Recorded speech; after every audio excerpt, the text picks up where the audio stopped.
Hello friends, in this video I will show you how to enable Windows 10 missing power saver plan.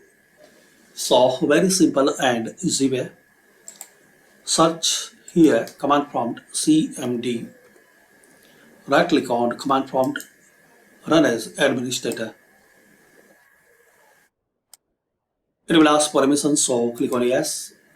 I am using Windows 11 but method is same for Windows 10 and 11.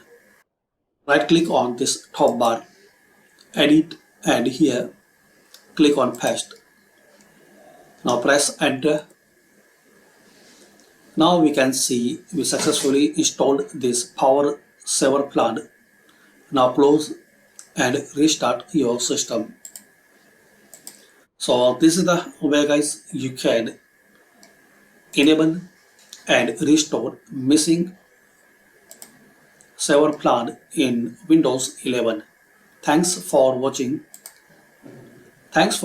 Share, like and subscribe this channel.